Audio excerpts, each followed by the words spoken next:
Hey everyone, welcome back to another episode of the Millionaire Real Estate Agent Podcast.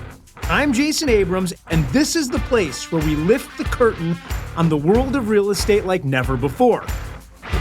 Every week, I sit down with visionaries, pirates, and mavericks. We're here to document, demonstrate, and most importantly, demystify their game-changing models and systems. What secrets propel them to the top? And how are they living their dreams? This is about passion, it's about strategy, but above all, it's about real, tangible success.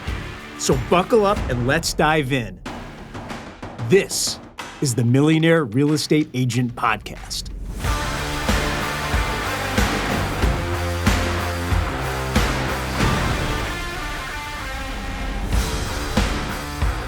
You know him.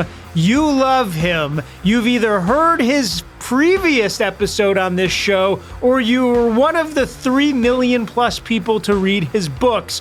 I am talking about none other than the incomparable Phil Jones. Phil Jones knows exactly what to say. He has made a life out of learning the words that move people into action faster with us than without us. We interviewed him in one of the early episodes of the MREA podcast. Go back and listen to that show. I caught up with Phil based on popular demand and I asked him a series of questions. But this time I did it in person, live in front of a 3,000 person audience. Friends, you are about to hear Phil Jones live. Here we go. Phil Jones, we launched this podcast in October. And your episode is one of the crowd favorites. So congratulations on that. Thank you. I was a huge fan of yours before we've met and we've become friends. Yep. And I'm really grateful for that. I want to go back to exactly what to say. Why did you write this book? I think the evolution of this book has come through my body of work today, where I grew up delivering sales training skills to people who didn't see themselves as salespeople. And that meant if I could disguise sales skills in a way that was more palatable to people, that they would be a lot happier to absorb them. And I wrote a pantry of ingredients that would allow people to craft recipes for almost any scenario that they step into in life. And I wrote a book of principles around influence and persuasion and disguised it as magic words. And I woke up 7 days later to 120,000 downloads of it in Kindle. Why? I think it's the number one puzzle that exists inside of most professions, is they can get the theory, they can get the motivation, they can be inspired, they can have their mindset right, and then they get to the moments that matter and they find themselves lost for words. Or they step away from the moments that matter and they think shoulda, woulda, could've. It's so interesting to me because in the first episode, you kind of laid out this idea that most people think of what to say the moment they need to say it. That's right. And preparing for the moments that happen repeatedly in your business and your life is kind of the first step. Why do so few people do that? There's lots of reasons. One is experience. I'd say in the real estate community right now, the experience is costing people more than they're giving it credit for, because they're pretty good at what they do, because they've been doing what they do for a while, because most of the scenarios they actually enjoy digging themselves out of holes and creating chaos to keep the job interesting. Wow, that's a big idea. You're suggesting that we don't necessarily practice as hard as we can because we create an emergency that we then get to solve, which then creates a dopamine drip and we all get to live through solving a problem. That's right. That sounds awful. And we laugh because there's truth in it, right? Because everybody here in this live recording is like, yeah, I've done that. Wow. And it's easier to struggle than it is to do the work to be ready to serve the moments. And you don't get to master this work, you choose to practice it. Wow. And I think that's a big thing as an idea that people should give consideration to, is that you have to decide this is a practice. It's not something you do get to master. Just like yoga or meditation, you choose to practice because it's important. So you practice intentionality around language. Talk to me about influence and persuasion. Well, first let's talk the difference between influence and manipulation. The difference between influence and manipulation is integrity. It's doing something that you're not doing to them, you're doing for them. That's a big difference. And when you think about a real estate professional in a listing environment, is if they're doing their job right, they shouldn't be winning the listing. They should be helping somebody make the right decision for them about their house, their next chapter, and how you're the right person aligned to be able to get them there. You're not trying to convince anybody into anything. You're trying to help them see for themselves that you're the right choice. And that takes a huge amount more work. That's influence. Influence is being able to go into a conversation and say, I don't know for certain how this is going to work out, but I know with me in it, it's going to work out better, clearer, quicker than it would do without me. And if I don't get the outcome that I'm looking for, I'm still influencing a decision towards what I believe to be the right decision for them. The people that are in our lives that know how to use their words in a certain way, they don't make us hear something. They allow us to feel something. That's right. And you talk about that. You cannot make anybody do anything. You can only invite somebody to see something from a different perspective, so they'll then go on to be able to change their own mind. They see things differently, they feel things differently, therefore they act differently. You cannot force anybody into anything. You can help them feel an alternative feeling, or see an alternative thought, or imagine an alternative circumstance, and then decide to run towards that. And that is leadership, which is so closely aligned to influence, is helping people see a version for themselves they hadn't yet seen themselves, and then choosing to step towards it. You find sales and leadership to be somewhat synonymous. Yes, and parenting and friendship and life, universe, and everything in between.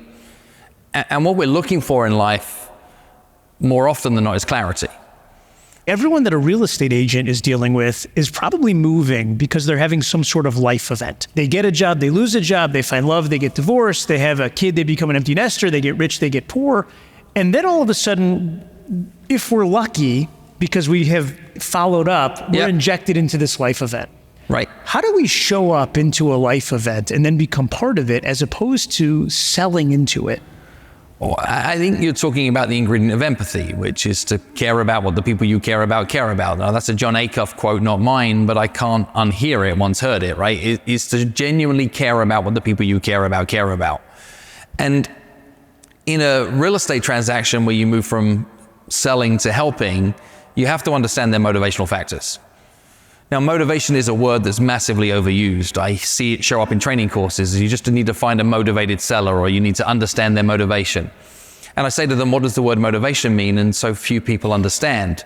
Understanding the word motivation can unlock the secret to influence. And the word is created from the forcing together of two words. First word comes from the Latin word motivus. Modern day translation is the word motive. The Asian part of the word comes from the word we know as action. So motivation is created with motive and action. These are the two words. Push motive further and you can find another word for motive. A synonym for motive is reason.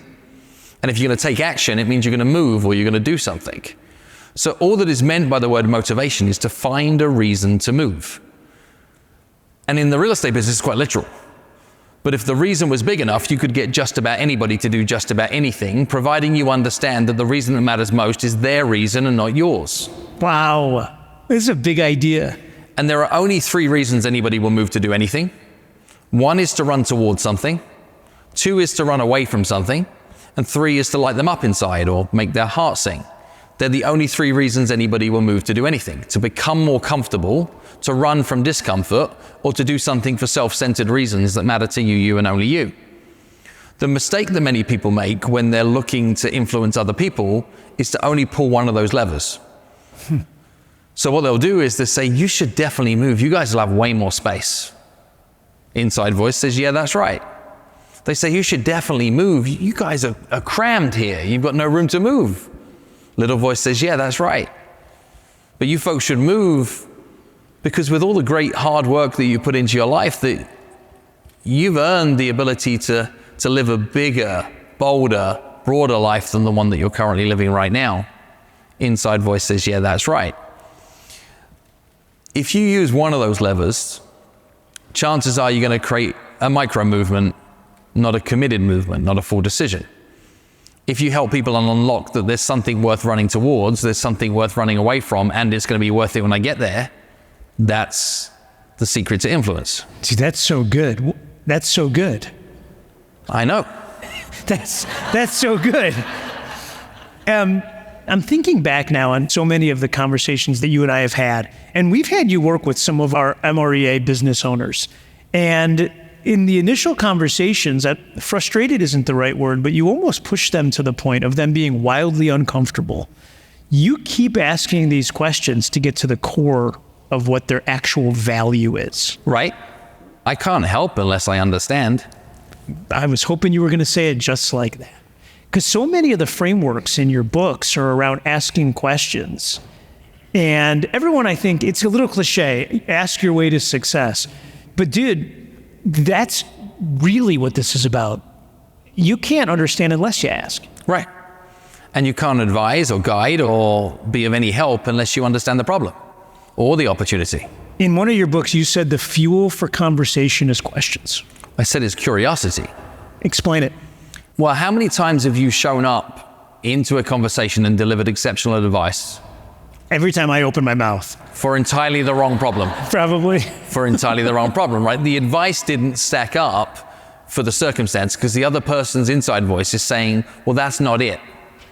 That's not, you don't see the world through my eyes, you're missing something. And we've done this as parents. I think anyone listening in as a parent we've all been guilty of jumping straight into advice monster mode. The goal for all of us is to understand somebody else's context before we insert our content. Understand their context before we install our content. What do you mean by that? Well, your advice is only valuable when contextualized. And if the advice doesn't have an application that the other person has decided is relevant, is your advice wasn't valuable. And I'll make this clear for a lot of real estate professionals, influencers, and entrepreneurs that are producing content right now. Is you share things like, I've been pouring so much value out into the world. You don't get to decide if it's valuable. Ouch. It's only valuable if the person on the other side of it says that that was valuable. And I believe that we miss so much opportunity by forgetting that people make decisions for their reasons and not yours. You put effort and energy and creativity and expertise and wisdom and past experience, all these things could be going into what's there, but it isn't valuable unless somebody else finds it valuable. And that's about contextualizing it, right? Is I could give you an inflatable dinghy right now and you think I'm a lunatic. Yes. However, if you are struggling to be able to breathe and in a choppy ocean and the water is lapping up at you and you're realizing you should have spent more time learning to swim, there's a strong possibility you might appreciate that buoyancy aid at that point, and that would be highly valuable to you to a point that you might even consider parting with some cash for it. Yes. If you had the ability to do so, particularly if you were competing with somebody else for that same buoyancy aid. That's contextualizing value. It isn't what I give, it's what you get. I just delivered a training for some professionals here at the event that we're at for Family Reunion with some really amazing Keller Williams agents. And the presentation was titled to help people master their listing presentation. And I spent 90 minutes with people sharing with them to not give a listing presentation. Wow. How'd that go over? Well, we'll find out with the feedback, right?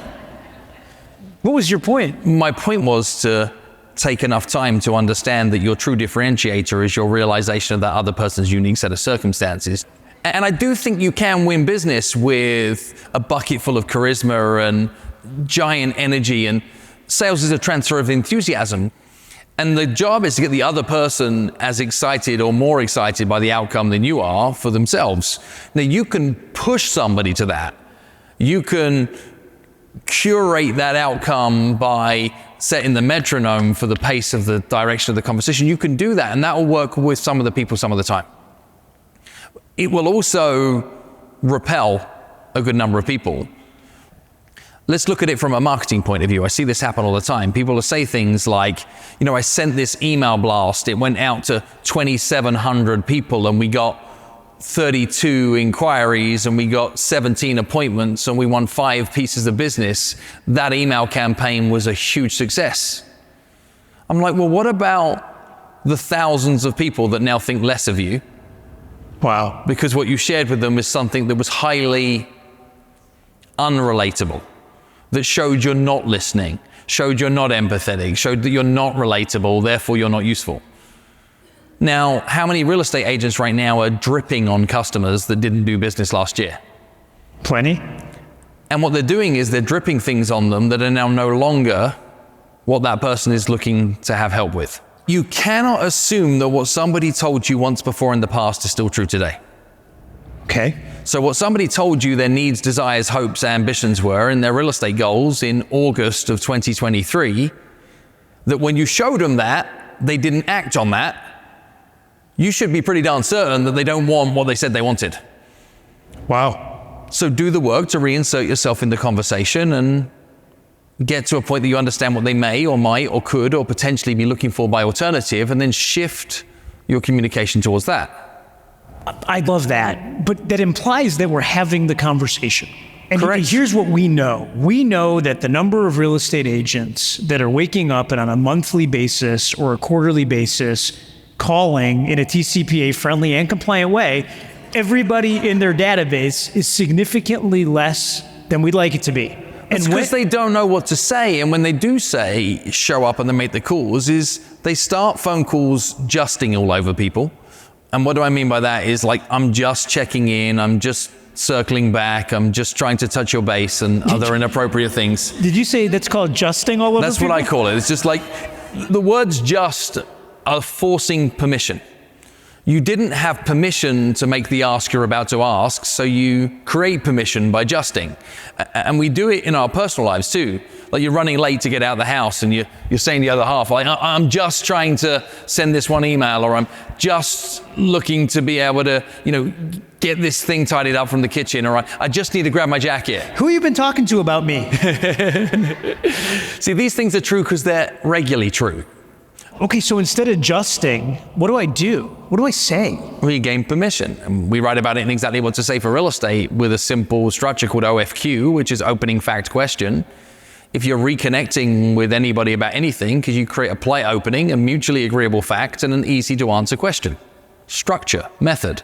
Explain it to me like I'm a Cocker Spaniel or a small child. Pretend I'm a real estate agent over here. Walk me through an example. Well, give me a scenario and I'll prove how the structure helps. Well, I got this data bank. It's full of all the people that know me and like me, and I care deeply about them. That might know you, could like you. Which is why I've been ignoring them for the last 2 years. Yeah, they love you so much. And, right. And so, just touch that for a second. Is there are lots of people you are calling your past clients that are not calling you their agent, but that's another thing.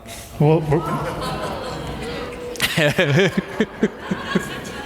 okay, I'm about to just all over you.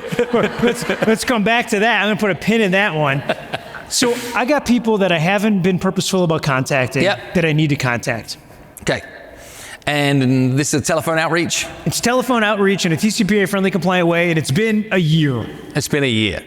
And what happened prior that meant they found themselves in your database? What was the known piece of evidence? We did business a year ago. I sold them a house. You sold them a house a year ago.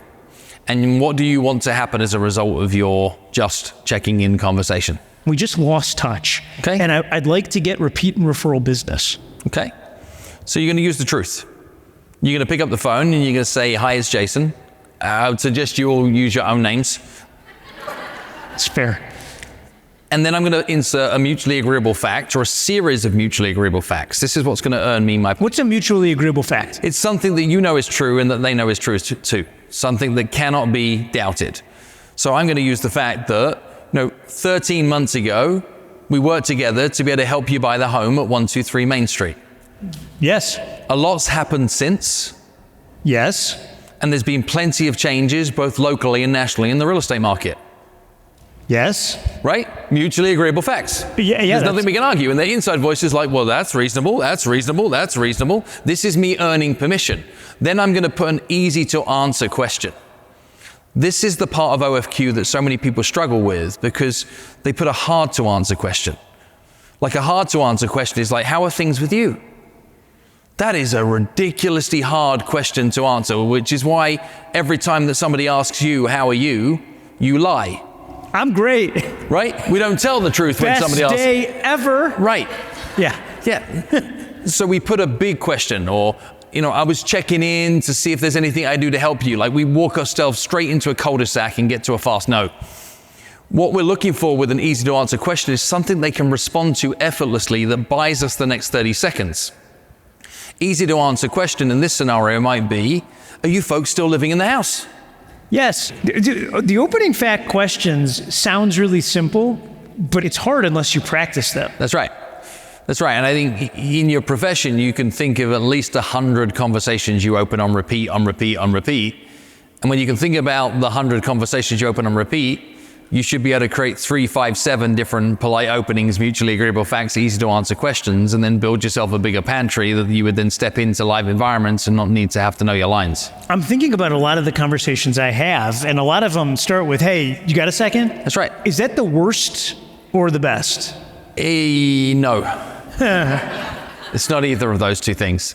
When you start a phone call with the words, do you have a moment to talk? There was a period of time that was a great way to start a phone call, and that period of time ended about 1996. And it was when we started to get caller ID and had some visibility on who it was that was calling, and we had some jurisdiction over whether this call was necessary or not. Oh my gosh, you're suggesting that if they know I'm calling and they answer, then I should just assume they have a moment to talk. Well, what would you do if I was calling your phone and it wasn't a good time? Would you pick up? If it's always a good time for you. I don't believe you. No, Because if you're busy doing the thing you're doing, right? Your phone rings right now and it causes you a distraction. If you looked at your phone and was like, I'm in the middle of this, you just ignore it, move it to silent, etc. So if you start a phone call with the words, it's now a good time to talk, in today's age, what you're actually doing is you're adding a sense of importance to this conversation that is making the other person potentially feel anxious. Okay, so I have this framework. I get somebody on the phone, they've looked at it, they've decided to answer. Okay. I start with some mutually agreed questions and understandings. Where do I go next? Well, what you're then going to look to be able to do is to take some form of past, present, future arc. And this is easy because you've got the mutually agreeable fact. The past thing is a version of what's happened since. That's the thing you're going to question about, is to take me from the last moment we were connected up until right now. Now, if I said to you that we did business together a few months ago or a few years ago and that times have now changed, a lot's moved in the market, are you folks still living in the house? You say, yeah, we're still living here. You say, well, what's changed? Bring me up to speed on everything that's happened with you guys since. Let them go. So I find it interesting because I've asked a bunch of script masters, what do I do on this call? And a lot of them say, well, you start by apologizing. I'm really sorry that I haven't checked in sooner.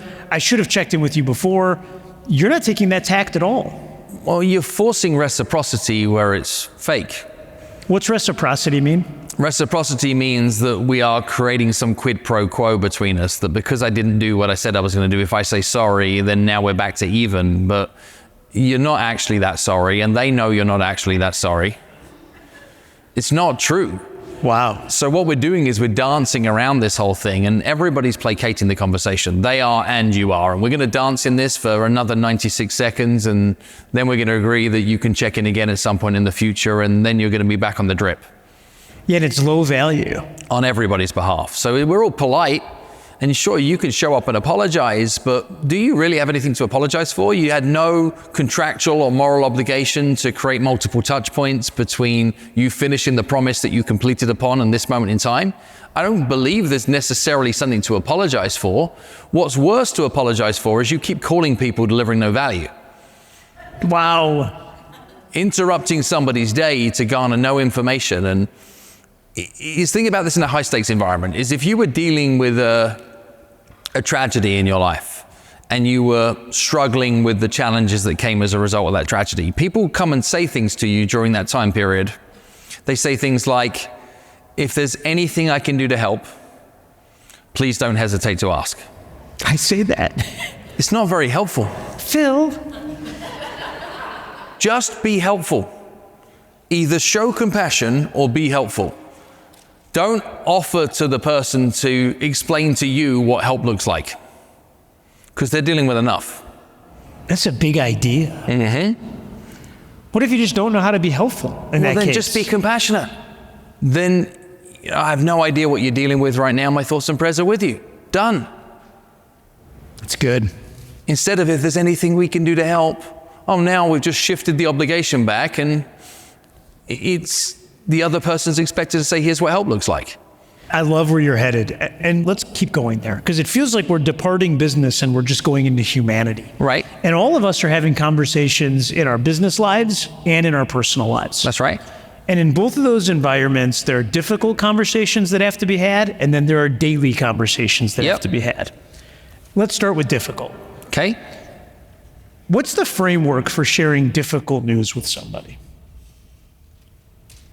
Before sharing the framework, understand that your job is that if a moment does not exist in conversation, don't try and force it into an alternative moment, create a moment.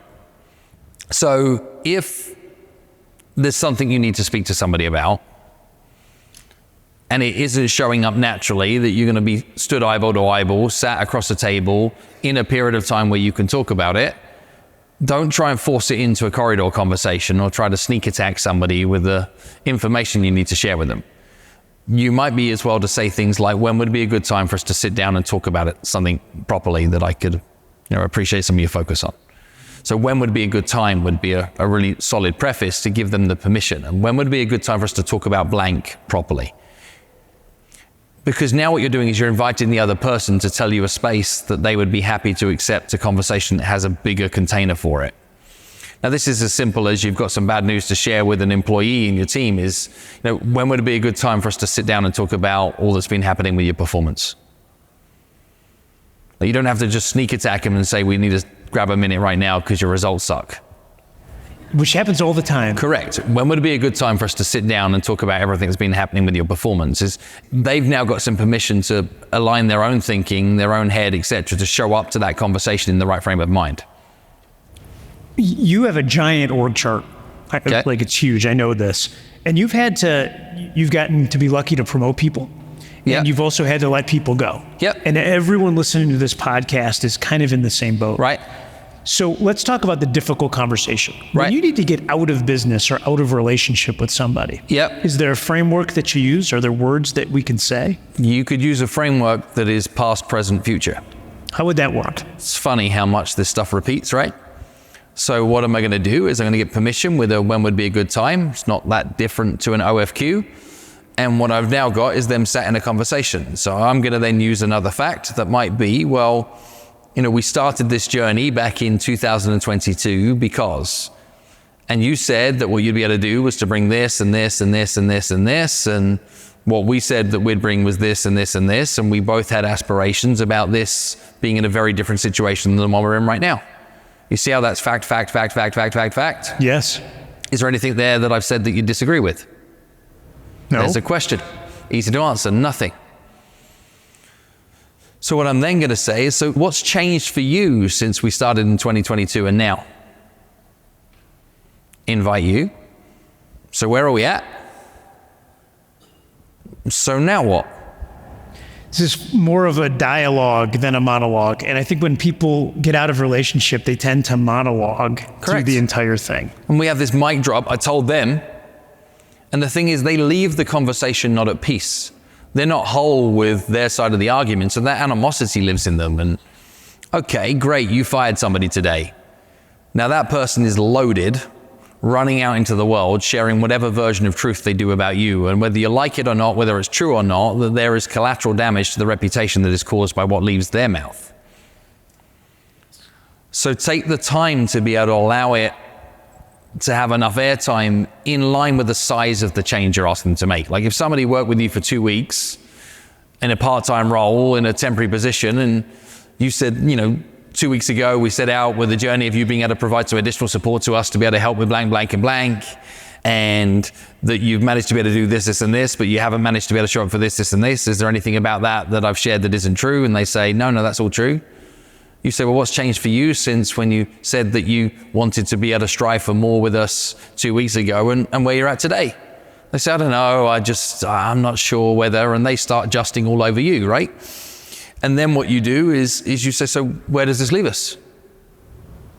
I tell you what's changed for you and where does this leave us are two very powerful questions in that framework. Right. And then you can say, so where do we go from here? And they say, well, what are my options? And I say, well, the way I see it is you have 3 options. Yeah. And all I'm doing is using the work in the book. I'm just playing the notes. All right, well, so let's flip it. Let's say, because I know we have people that listen to this that work for someone else. How do I go in and ask for a raise? Okay. Well, if you're looking to ask for a raise, you need an opening fact question. I'm not going to get away from opening fact question. It's the easiest way to start a conversation with permission to create a container for the bigger conversation you want to have. So think about your polite opening is if I'm coming to Jason for a raise, I'm going to say, hey, Jason, I've really enjoyed working with you so far, right? There's an opening. The mutually agreeable facts are that, I know that what you're committed to being able to achieve is blank and blank and blank and blank. And I know that some of the challenges we're having in the organization is blank and blank and blank and blank. And I think through our conversations is that you believe that I have some skills to be able to help with blank and blank and blank and blank. Like these are mutually agreeable facts. You're like, yep, that's right, that's right, that's right. I'd say if I could help influence some of those things, would that be something that's of value to you? Yes.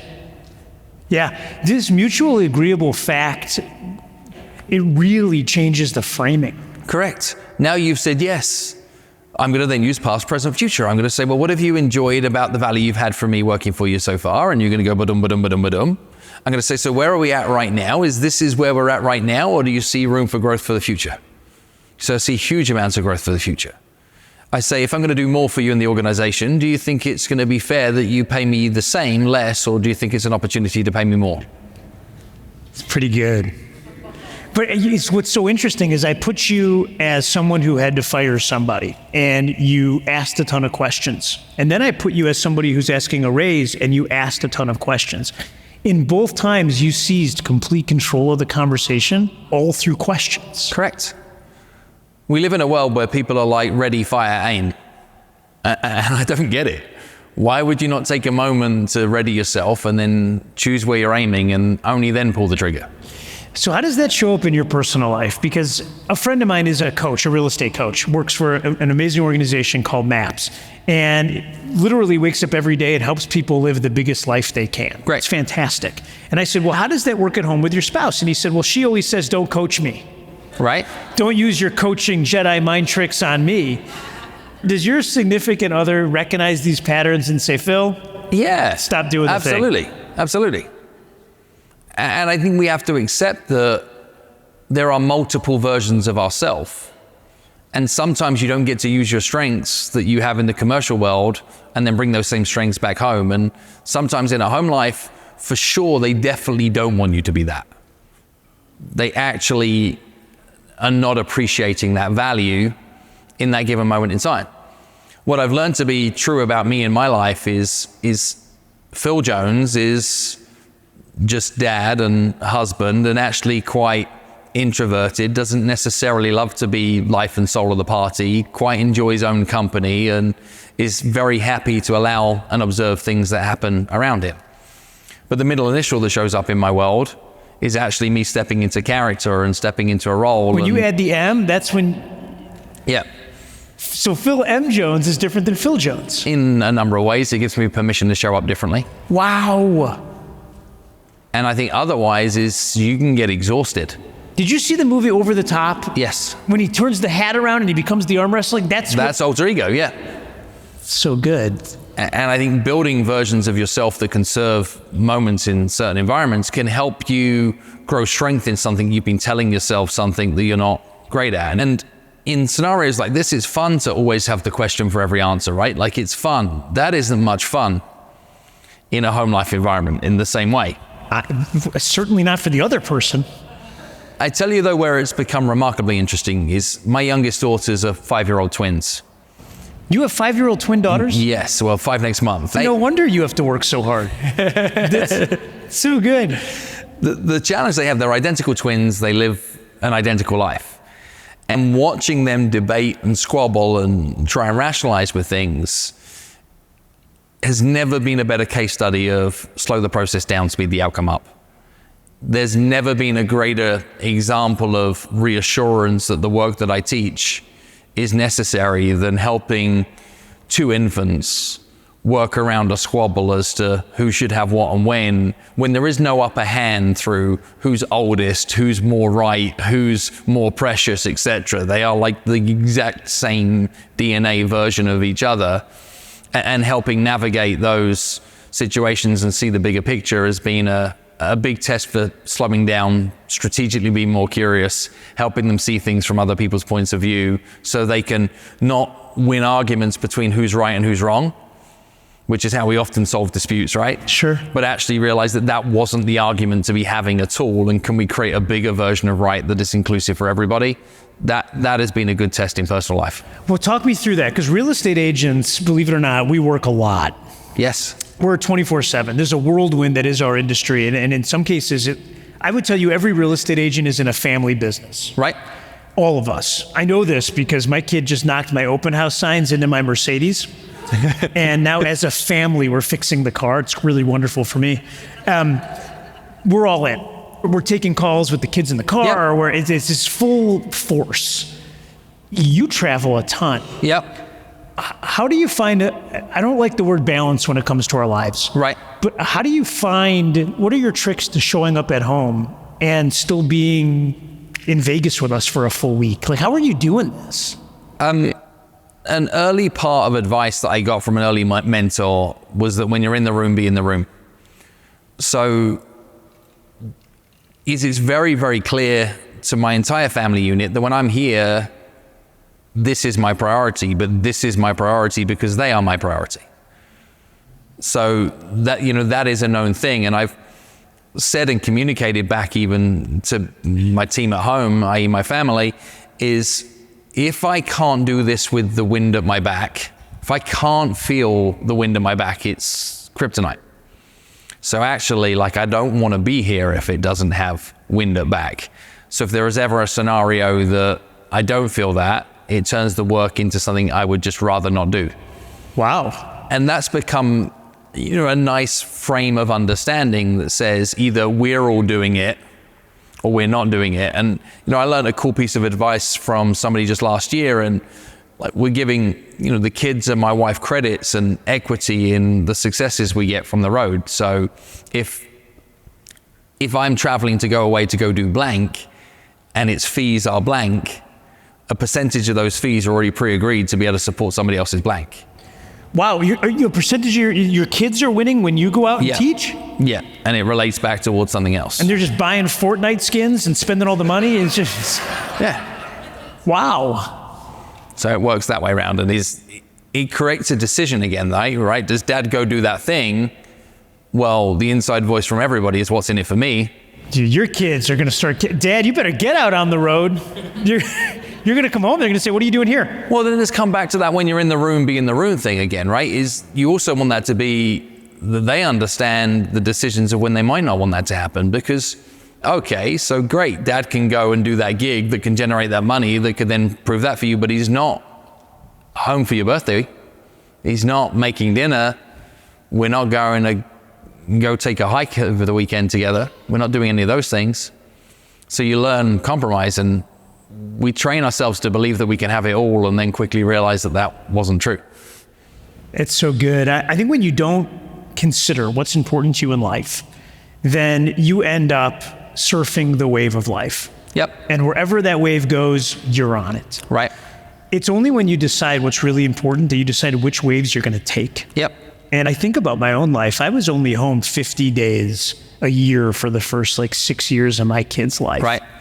And at the time, it made all the sense in the world. But I look back now, I can't remember what he smelled like when he was a baby, which I know sounds silly probably, but I just wasn't there enough to get it. Mm-hmm. And now he doesn't smell very good. I think there's a part in it, though, that we can all control that's even more than this, though, is the easier part to influence is not necessarily, are you there or are you there? It's what are you doing when you're in those places? And even let's use this week while I'm here as Vegas, if we're using that as a metaphor, is I'm working my socks off this week and I'm enjoying it. Because if I am going to take that time away, we're going to make it count. We're going to produce a ton of stuff. We're going to influence and impact a ton of people, and we're going to show up and do the work. I'm not here to play slot machines or to go try the restaurant scene. We had an agent in Gary's mastermind, and she was a killer, and she had sold a ton of real estate, and her husband passed away, and daughter was 7 years old. And she stood up at the mastermind. This was at the beginning of 21. And she was explaining the story. And the daughter ended up with a therapist. And the therapist said to her and her mother, he said, you guys need to have a ritual that you put into place to keep her father's memory alive. And he said, and there's two types of rituals. You're going to have casual and you're going to have formal. And casual, and by the way, this comes up in every conversation. Yeah. There's a million ways to casually communicate. You'll walk past a bakery, there'll be a smell that reminds her of her dad, and you'll have a moment. Or dad's favorite show will come on TV, and you'll have a moment. This is all casual. Formal is, we're going to do this thing on this day every month or every week. And they chose going to the cemetery. And they were each going to bring something with them that reminded them of her husband and her father. And that was going to be the ritual. They were going to go once a month. So for the first 6 or 7 months, it was no problem. Anyway, in the 8th month, it was the mother who couldn't figure out what to bring that day. And she said, she confided in her daughter, she said, I'm really having a difficult time. I don't know what to bring. And the daughter looked at her and said, well, you should bring your cell phone. Just leave a phone on the grave. And the mom said, why would I do that? She said, well, because every time you and dad were together, you were on it. And I got to tell you, Phil, there wasn't a dry eye in that mastermind, because I think people had this moment. Gary told me that if you ask people, how do you want to be remembered when you're gone? People wax poetically about it. But then ask them a different question, which is, tell me how you showed up for the world yesterday. And in that moment, you have this realization, it won't be what you wanted to be remembered for. Right. It will be how you showed up yesterday and how you show up the next day. You will be remembered for how you showed up, not how you wanted to show up. Right. And I think that's what you're saying. Yep. And I think if you're looking to take, for example, even the work inside exactly what to say, and you're looking to understand how to practice it at deeper levels with your clients, with your teammates, with your family, also understand that these are tools that you can utilize to talk differently to yourself.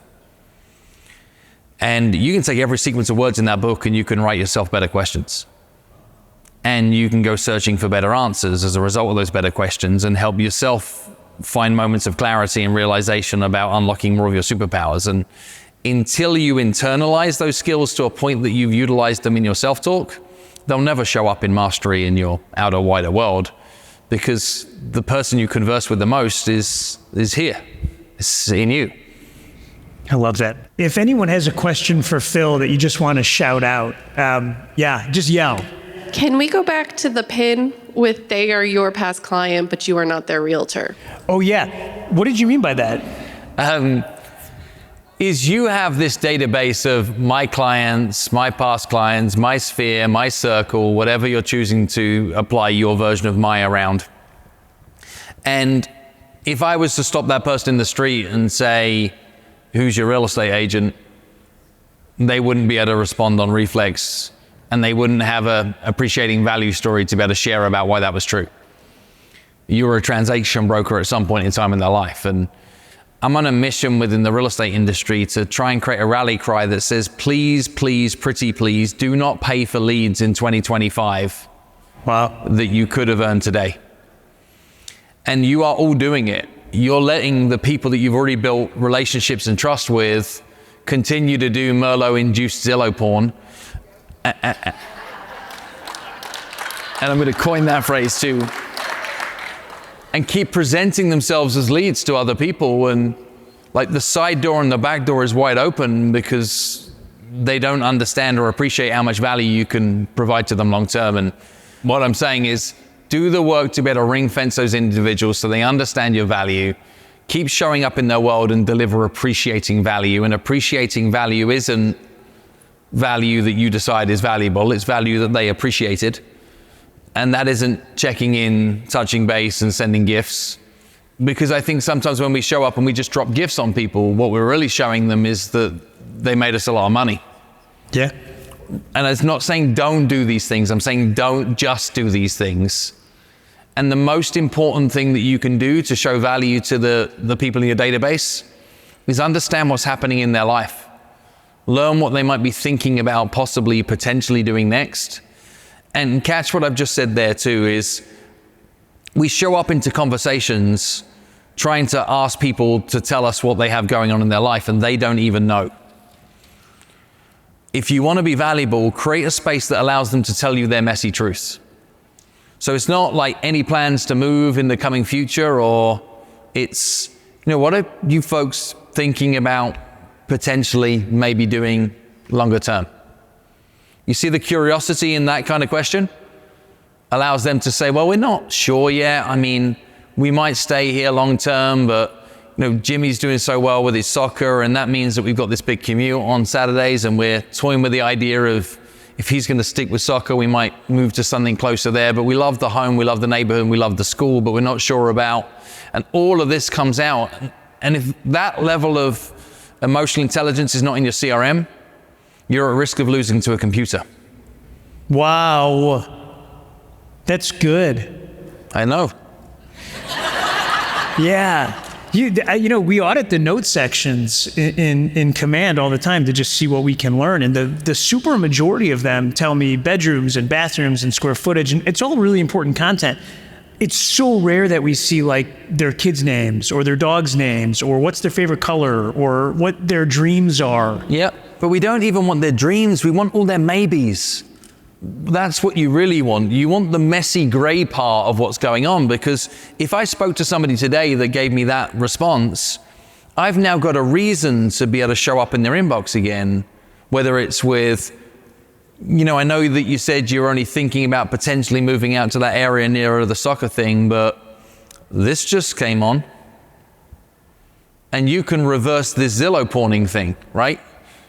You can start to float ideas, but not only that, is you're not checking in about their real estate needs, you're checking in about their life because you knew something about their life that was messy and complex that said there was worthy of a check-in.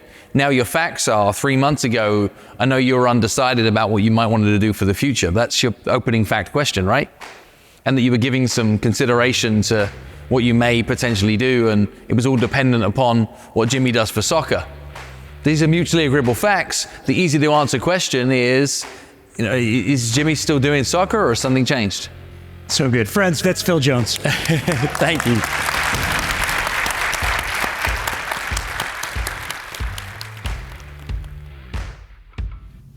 There's a simple truth to everything that Phil is saying.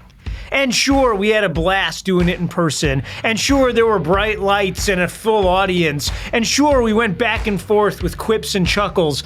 But when you take all that aside, the words that we use are under it all. We've chosen an industry where knowing how to consult people at the highest fiduciary level literally separates everybody that's at the top from everybody else. And the only way to do that is to have practice and then mastery of the words that we use, the conversation frameworks, a pantry of words such that you can bake any dish. Friends, true professionals practice like they play. All moving forward in life is based on your ability to communicate it. You have to commit to this. And I know what you're thinking. Jason, I talk to people daily. Well, here's the thing, friends. Talking to people daily isn't practicing communicating. It's talking to people daily. When you hear a practitioner of the art of speaking like Phil Jones, you are very clear on that.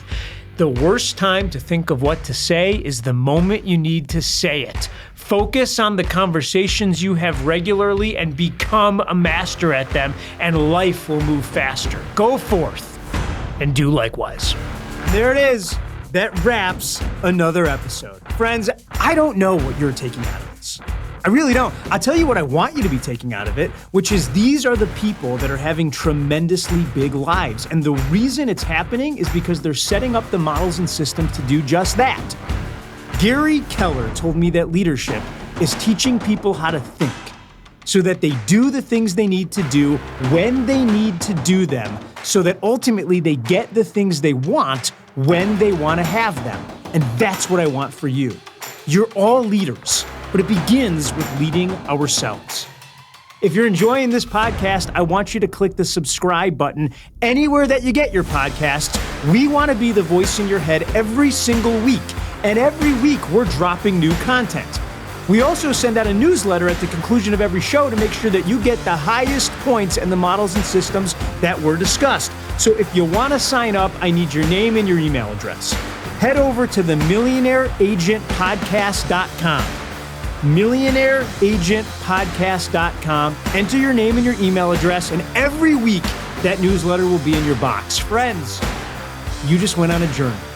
I hope that what happens between now and the next time we meet is absolutely wonderful for you. Thanks for listening. I'll see you next week. This podcast is for general informational purposes only. The views, thoughts, and opinions of the guest represent those of the guest and not KWRI and its affiliates, and should not be construed as financial, economic, legal, tax, or other advice. This podcast is provided without any warranty or guarantee of its accuracy, completeness, timeliness, or results from using the information.